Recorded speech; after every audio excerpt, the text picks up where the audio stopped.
అందరికీ షలాం. ప్రార్థన. పక్షిరాజు యవనము లేని యవనము క్రొత్తదగుచుండునట్లు మేలుతో నీ హృదయమును తృప్తిపరుచున్నాడు అని వాగ్దానము చేసిన అదోనాయ్ మీకు స్తోత్రం. తండ్రి తన కుమారుల ఎడల జాలిపడినట్లు ఎలోహిం తన యందు భయభక్తులు గల వారి ఎడల జాలిపడును అని వాగ్దానం చేసిన అదోనాయ్ మీకు స్తోత్రం. ఆయన తన వాక్కును పంపి వారిని బాగు చేసెను. ఆయన వారు పడిన గుంటల్లో నుండి వారిని విడిపించెను అని వాగ్దానము చేసిన ఎలోహిం మీకు స్తోత్రం. ఆయన నేల నుండి దరిద్రులను లేవనెత్తువాడు. పెంట కుప్ప మీద నుండి బేదలను పైకెత్తువాడు అని వాగ్దానం చేసిన అదోనాయ్ మీకు స్తోత్రం. ఆయన సంతులేని దానిని ఇల్లాలుగాను కుమారుల సంతోషము గల తల్లిగా చేయునని వాగ్దానం చేసిన హషేం మీకు స్తోత్రం. మనుషులను నమ్ముకున్నట కంటే ఎలోహింను ఆశ్రయించటం మేలు. రాజులను నమ్ముకున్నట కంటే అదోనాయిని ఆశ్రయించటం మేలు అని వాగ్దానం చేసిన ఎలోహిం మీకు స్తోత్రం. తండ్రి, ఉదయకాల సమయంలో నీ వాక్యమును ధ్యానించి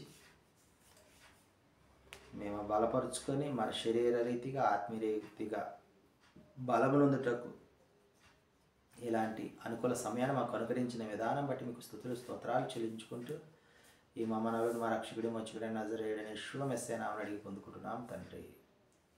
ఆమేన్.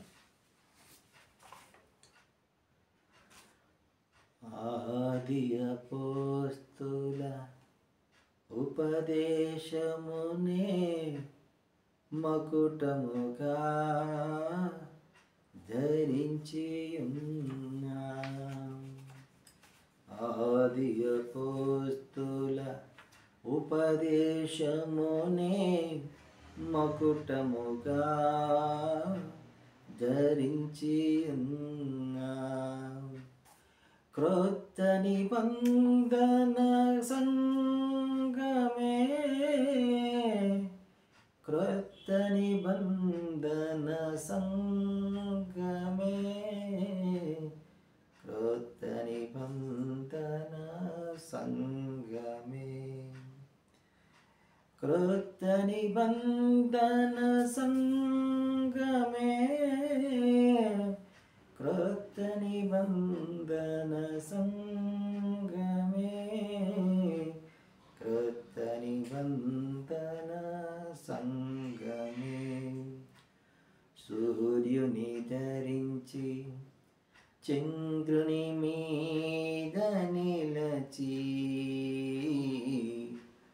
ఆకాశములో కనిపించే ఈమెవరు,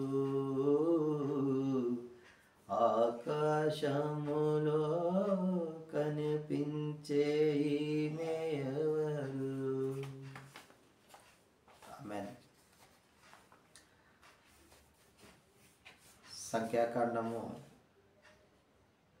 మనము అంతర్లీనంగా దాగి ఉన్నటువంటి సారూప్యతను మనం చూస్తూ ఉన్నాం. యేషువా మెస్సీయను గురించి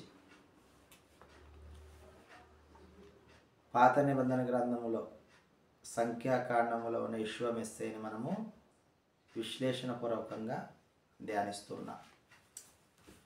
ఇక్కడ ఎత్తడి సర్పమును స్తంభం మీద పెట్టుట, ఎత్తడి సర్పమును స్తంభం మీద పెట్టుటను యేషువాను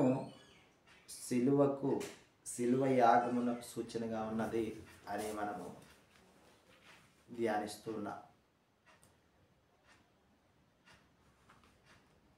21వ అధ్యాయము 4-9 అరణ్యములో మోషే సర్పమును ఎలాగో ఎత్తెనో అలాగే విశ్వసించు యేషువా మెస్సీయనందు విశ్వాసముంచు ప్రతివాడు నశింపక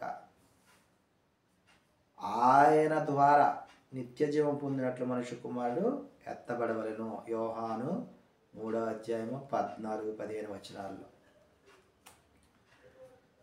ఇక్కడ ఇత్తడి సర్పమును ఎత్తినప్పుడు ఏ విధముగా అక్కడ పాము కరిచిన విషసర్పములు పాములు కరిచిన వాళ్ళు చనిపోలేదో, తేటగా ఆ ఇత్తడి సర్పములు చూసినప్పుడు చనిపోలేదో, అలాగనే ఇప్పటి కాలంలో యెషూవా మెస్సీయ యందు నమ్మకం ఉంచిన విశ్వాసం ఉంచినటువంటి వారు నశింపక నిత్య జీవం పొందుకుంటారని ఈ లేఖన భాగం ద్వారా మనము పాత నిబంధనలో ఉన్నటువంటి యెషూవా మెస్సీయని జ్ఞాపకం చేసుకుంటున్నాం. రెండవదిగా, బండ నుండి నీరు జలము వచ్చి ఇజ్రాయేలీలు దప్పిక తీర్చినట్లుగా మోషే వారికి చెప్తే బండతో మాట్లాడమంటే మోషే వారు 2 సార్లు బండను కొట్టినట్టుగా మనం ఇక్కడ చూస్తాము. అక్కడ బండని నుంచి నీరు తాగి వాళ్ళు తృప్తి పొందినట్లుగా మనం చూస్తున్నాం. అలాగనే అందరూ ఆత్మ సంబంధమైన ఒకే పానం చేసిరి, తమ్మును వెంబడించిన ఆత్మ సంబంధమైన బండలోనిది త్రాగిరి. 1 కొరింథీ 10వ అధ్యాయము 4వ వచనంలో యెషూవాని గురించిన మరి వచనాన్ని సారూప్యతను మనము గమనించగలం. మూడవది, అనుదినము భుజించిన మన్నా, పరలోకం గురించి వచ్చినటువంటి మన్నాను ఇజ్రాయేలీయులు తిన్నట్టు రీతిగా పరలోకము నుండి దిగి వచ్చిన జీవాహారం అనే యెషూవా యోహాను 6వ అధ్యాయము 31వ వచనంలో ఆయన నుంచి వచ్చిన ఆత్మ ద్వారా మరి మరియమ్మ గారు పరిశుద్ధాత్మ ద్వారా మరి గర్భం దాల్చినట్లుగా మనం చూచి ఉన్నాం. ఇంకొకటిగా, బిలాము యెషూవాను ముందుగానే దృష్టించాడు.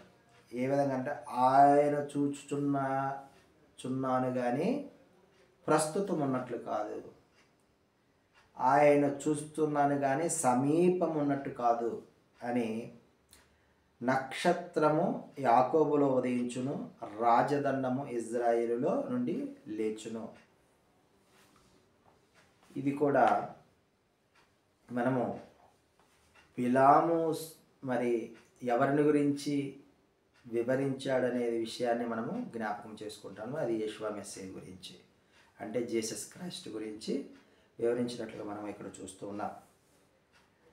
ఇంకొకటిగా 4వదిగా, మేఘమునందును 5వది, మేఘమునందును అగ్ని అందును యెషూవా యొక్క ప్రసన్నతను నడిపింపును మనము చూడగలం.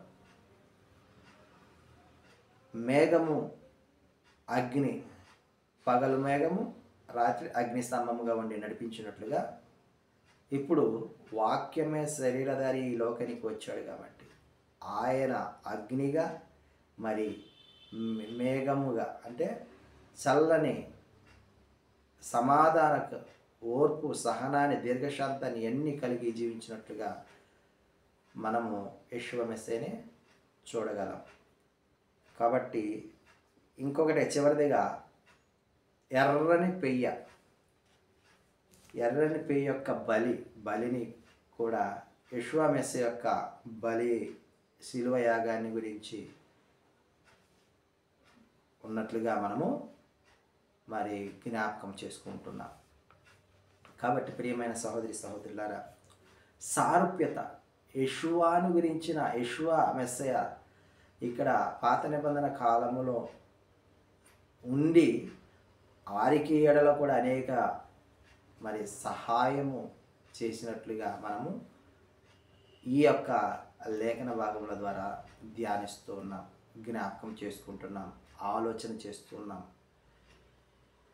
కాబట్టి వీలైతే మనమందరము కూడా మరి ఒకసారి ఈ యొక్క వచనాలను లేవనెత్తి అర్థం చేసుకున్నట్టు ప్రయత్నించినట్లయితే యెషూవా వారు పాత నిబంధనలో కూడా ఉన్నట్లుగా మనము రుజువు పరచగలము. ఈ కొన్ని మాటల్లో ఆశయం వారు మన వెనుకల్లో ఫలింపచేయను గాక. ఆమేన్.